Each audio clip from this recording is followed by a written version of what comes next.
Kan disebutin tadi adalah dia man in the land of Us. Us, di tanah Us. Us itu adalah tempat keturunannya Set, son of Aram dan grandson of Set. Jadi ini adalah kelompok orang yang memang diturunkan dari keturunannya Set. Tahu Set? Siapa? Set itu anak ketiganya dari Adam. Gitu. Ada Kain, Habel, yang ketiga adalah Set. Set artinya another choice, pilihan lain. Yesus hadir sebagai pilihan lain. Nah, ini adalah kelompok yang memang diturunkan dengan sebuah pewarisan dan sebuah janji bahwa kehidupannya itu akan menjadi pilihan lain. Jadi dari hidup Ayub sebenarnya kita sama-sama harusnya bisa pelajari. Kita sama-sama harusnya bisa fokus, kita bisa pelajari bahwa ada pilihan lain dari kehidupan kita dalam pengiringan kita bersama dengan Tuhan. Kita nggak perlu hidup dalam kondisi yang sama dengan orang-orang dunia. Tapi memang tuntutannya lebih. Tuntutannya tidak akan seperti orang-orang yang ada di dunia. Tuntutannya karena kamu harus memperlihatkan perbedaan dengan orang yang ada di dunia, maka kamu harus benar-benar punya gaya kehidupan yang berbeda, memberikan solusi kepada orang lain. Dan dari kisah Ayub sebenarnya kita bisa belajar bahwa Ayub menceritakan seorang pribadi yang punya destiny, punya pewarisan rohani, punya janji Tuhan dalam kehidupannya. Tapi dia tidak hanya hidup berdasarkan janji semata, tapi dia benar-benar berjalan dalam sebuah perjalanan di mana dia harus menang dahulu dari semua problematika dan pencobaan yang dia harus alami. Siapa yang nggak khawatir ketika melihat anaknya sakit? Siapa yang nggak khawatir ketika melihat seluruh anak yang dia punya meninggal? Siapa yang nggak khawatir melihat istri atau pasangan yang kita sayangin, yang harusnya kita benar-benar dijaga, tapi menghilang? Siapa yang nggak khawatir? Nah, dari kehidupan Ayub sebenarnya kita bisa belajar bahwa Ayub adalah orang biasa. Orang yang sama dengan kayak kita, yang sudah dilahirkan baru, yang sudah punya janji dalam kehidupannya, tapi dia menang. Tapi dia berhasil melewati seluruh kekhawatirannya, dia berhasil melewati seluruh masalah, dia berhasil melewati seluruh apa yang harus dia hadapi dengan persekutuan dengan Tuhan. Nah, saya masuk di sini. Saya mau bagiin, saya mungkin sebentar lagi akan selesai, nanti akan dilanjutkan oleh Eka, tapi saya mau sampaikan sama teman-teman baik-baik di sini. Bahwa penting buat kita di musim-musim kita hidup harus di dalam persekutuan dengan Tuhan. Tadi cerita dari Ayub 42, posisi terakhir Ayub adalah dia tersungkur di tanah. Itu adalah posisi penyembahan. Yang Tuhan tetapkan dalam kehidupanmu dan saya adalah untuk kamu bisa menyembah Allah semesta alam. Kamu dan saya, kita semua ditetapkan untuk apa? Untuk bisa menjadi orang-orang yang menyembah Dia. Nah, karena kenapa? Karena sebenarnya ketika kamu hidup dalam persekutuan dengan Tuhan, dalam posisi untuk terus menyembah, fokusmu adalah menyembah Tuhan, maka inilah yang akan terjadi. Engkau akan dibiarkan menghadapi permasalahan, menghadapi kekhawatiran, menghadapi semua intimidasi, menghadapi semua kefrustasian, menghadapi semua problematika yang mungkin terjadi. Tapi kalau kamu punya penyembahan dalam kehidupanmu, maka engkau akan diizinkan akan terus menang. Ngomong sama-sama saya, menang. Menang. Tuhan tetapkan engkau dan saya untuk menang. Tuhan tidak pernah tetapkan engkau untuk tidak menghadapi kekhawatiran. Tuhan nggak pernah tetapkan engkau untuk menghadapi intimidasi. Tuhan nggak pernah janji supaya kamu tidak pernah frustasi atau menghadapi problematika yang harus kamu hadapi. Enggak, Tuhan janji adalah kalau kamu punya kebenaran, kalau kamu punya kehidupan, kamu punya janji Allah, maka ini yang terjadi, kamu akan menang. Dari kehidupan dari kehidupan Ayub kita belajar sama-sama. Harusnya kita punya pilihan lain untuk hanya sekedar menyerah dengan situasi dan kondisi yang kita hadapi hari ini. Dari situasi, kondisi apapun, kamu dan saya harus menang. Nggak ada apapun yang terlalu sulit untuk Tuhan selesaikan. Selama engkau terus menjadikan Tuhan sebagai pusat penyembahan dan engkau memperhatikan seluruh perintahnya dan apa yang dia memang sudah tetapkan dalam kehidupanmu, maka inilah yang terjadi. Engkau akan diizinkan, yang memahkotaimu bukan lagi kekhawatiran, tapi Tuhan bilang, engkau akan dimahkotai dengan apa? Dengan damai sejahtera. Nah, damai sejahtera ini bicara tentang apa? Bicara tentang kebenaran yang mengatasi semua kondisi. Nah, kalau kebenaran mengatasi semua kondisi, firman Tuhan bilang, kebenaran mendatangkan kemerdekaan. Jadi Tuhan yang akan memberikan kemerdekaan buat engkau. Tuhan yang akan memberikan damai sejahtera yang memerdekakan dalam kehidupanmu. Gitu. Dari kehidupan Ayub kita sebenarnya juga belajar sebenarnya bagaimana menerima. Apa yang dipandang orang itu selalu jalannya itu dianggap lurus. Gak ada orang di titik awal kehidupannya karena dosa udah terkadung gitu ya. Udah keburu menguasai kita karena kita jatuh dalam dosa. Semenjak zamannya Adam, kita udah jatuh dalam dosa. Gak ada yang bisa ngakuin bahwa jalannya itu sebenarnya gak lurus. Makanya firman Tuhan, jalan menurut pengertian manusia itu selalu memandangnya itu udah lurus. Nah, sama seperti Ayub. Normal. Kamu memandang kehidupanmu sudah lurus. Tapi Ayub mencontohkan kepada kita bahwa dia menang dari rasa benar itu. Dia menang. Kenapa? Karena ternyata pengenalan yang dia tahu tentang Tuhan bukan dia tahu dari pengenalan pribadinya dengan Tuhan. Akhir cerita tentang Ayub mengajarkan sebenarnya posisi yang harus kamu terus pastikan terjadi dalam kehidupan adalah kamu harus tetap hidup dalam penyembahan dengan Tuhan. Penyembahan, ketika kita bicara penyembahan, itu bukan bicara tentang nyanyi 2 lagu lambat, nyanyi angkat tangan, nah. Tapi bicara tentang kehidupanmu yang kamu posisikan sedemikian rupa untuk kamu tetap bisa punya kehidupan yang menyenangkan hati Tuhan.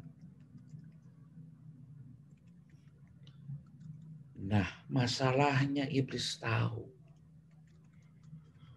Apalagi dengan kondisi pandemi seperti sekarang. Iblis tahu banget. Dia hadirkan kekhawatiran.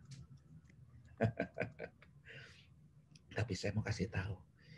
Sayangnya iblis semakin bodoh karena dia pun bergumul dengan dosa. Karena dosa itu merusak, dosa itu membunuh, membinasakan. Dan dia bergumul dengan dosa. Iblis pun bergumul. Yang dia nggak tahu, semakin kamu dikasih kekhawatiran, semakin kamu dikasih tantangan, semakin kamu dikasih intimidasi. Kalau kau punya Tuhan yang lebih besar dari apapun. Firman Tuhan berkata apa? Roh yang ada padamu, apa? Yang semangat saya sendiri. Roh yang ada padamu lebih besar, bro. Lebih besar. So, nggak ada yang perlu kamu takuti. Nggak ada yang kau perlu khawatirkan lagi. Kekhawatiran datang, kamu bisa hadapi dan kamu menang. Kenapa? Karena kamu punya firman. Intimidasi datang, pencobaan datang. Kamu tidak akan pernah khawatir. Kenapa? Karena firman Tuhan ada.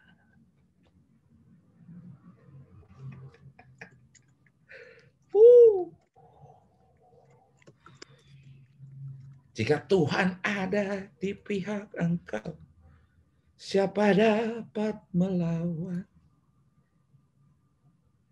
Apa? Selanjutnya? Dari pemenang. Karena kamu diciptakan lebih daripada pemenang. Karena kamu punya janji Tuhan dalam kehidupanmu. Karena kamu punya. Sekali lagi, kamu punya benih ilahi yang Tuhan sudah kasih. Dan benih itu cukup untuk membuat engkau merdeka, berkemenangan, dan kamu akan membuktikan selama kamu punya kehidupan yang menyembah Tuhan, fokusmu hanyalah menyembah Tuhan, maka ini yang terjadi, engkau akan berkemenangan.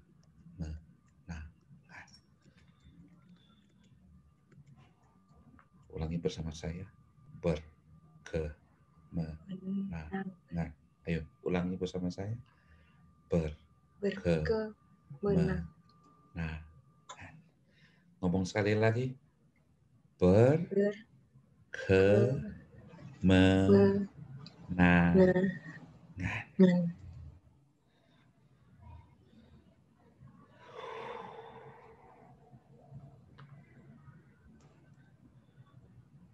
1 Petrus 5 ayat yang ke-7. Serahkanlah segala kekhawatiranmu kepadanya, sebab ia yang akan memelihara kamu.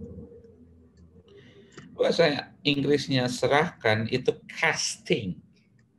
Buang, lemparkan kekhawatiranmu kepadanya. Di tahtanya. Jadi ketika kau menyembah, kamu masuk dalam hadirat Tuhan, pastikan engkau selalu membuang kekhawatiranmu di bawah kakinya. Itu bukan cuma sekedar kata-kata emas, kata-kata ayat hafalan sekolah minggu, enggak. Tapi ketika kau menyembah Tuhan, casting your crown, buang semua kekhawatiran yang selama ini meradang dalam pikiranmu. Buang itu, gantikan dengan apa yang Tuhan kasih. Izinkan Tuhan memahkotaimu dengan damai sejahteranya. Ayo menang. Sehingga pada akhirnya dia berhasil menerima kebenaran.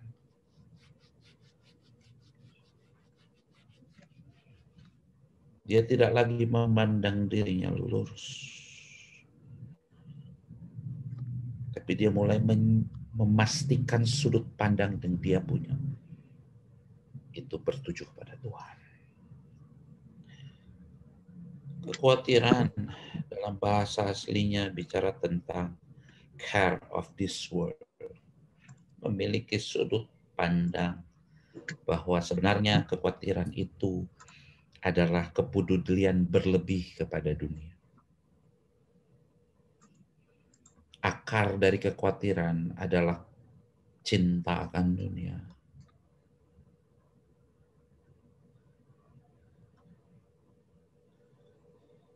Ini adalah manifestasi, sebenarnya ini adalah manifestasi dari pekerjaan-pekerjaan roh dunia. Dan Tuhan perintahkan dengan jelas, lemparkan segala kekhawatiran kita. Nggak worth it kamu hidup dalam roh-roh dunia. Nggak worth it kamu hidup dalam manifestasi roh dunia. Tuhan tidak tetapkan engkau dan saya sebagai orang-orang yang ada di dalam ikatan roh dunia. Banyak orang nggak mengerti sebenarnya ketika mereka berhasil ditaburi dengan benih kekhawatiran oleh musuh. Kita jadi merasa bahwa segala sesuatu yang terjadi dalam kehidupan kita adalah yang terburuk dari antara yang paling buruk. Orang yang penuh dengan khawatir pasti selalu lihat kamu nggak ada apa-apanya sama gua. Penderitaan gua nggak ada apa-apanya. Kamu mah dengan penderitaan gua nggak ada apa-apanya. Lu sih bisa bilang begitu. Lu nggak ngerasain yang gua yang ngerasa. Kamu nggak ngerasain gimana caranya gua dibentuk.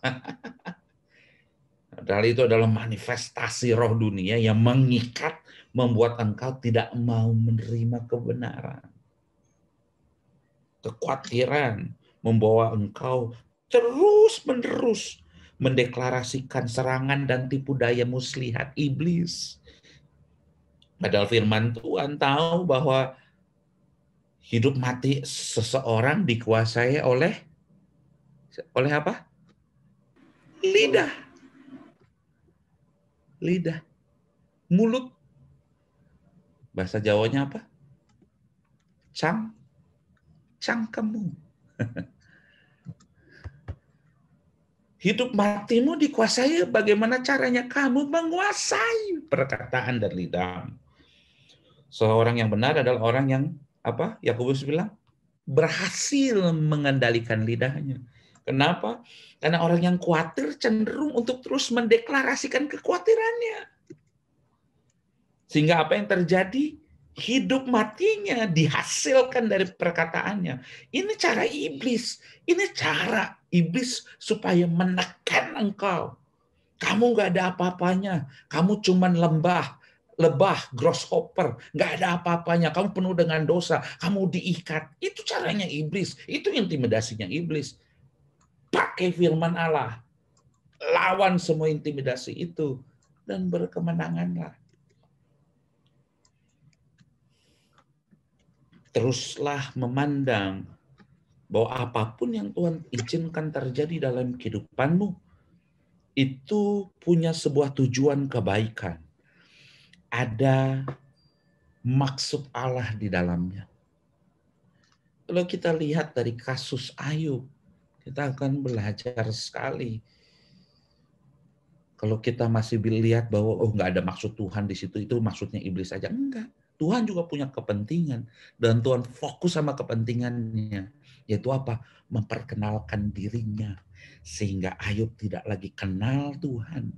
Dari cuma sekedar kata orang. Berapa banyak di antara kita yang cukup puas hanya dengar kata Tuhan, kenal Tuhan dari kata orang.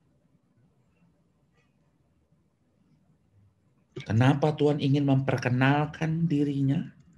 Karena Tuhan ingin membuat engkau jadi ciptaan yang indah. Engkau menjadi sidik jari tangan Tuhan. Ketika orang mau mengidentifikasi Tuhan, mereka cukup lihat kehidupanmu. Sehingga ketika engkau bisa mengerjakan dan menjadi representasi Tuhan di atas muka bumi ini, maka apa saja kehendak Tuhan, firman Tuhan yang bilang di doa Bapa kami, jadilah kerajaanmu, jadilah kehendakmu di bumi seperti di sorga. Itu bisa digenapi lewat keberadaan dirimu. Dimanapun kamu melangkah, dimanapun Tuhan tempatkan engkau, dimanapun engkau hidup, whatever situation, pandemi, apapun, selama Tuhan menyertai engkau, selama kehendak Tuhan bersama dengan engkau, engkau akan memastikan kehendaknya dan kerajaannya terekspansi di sana.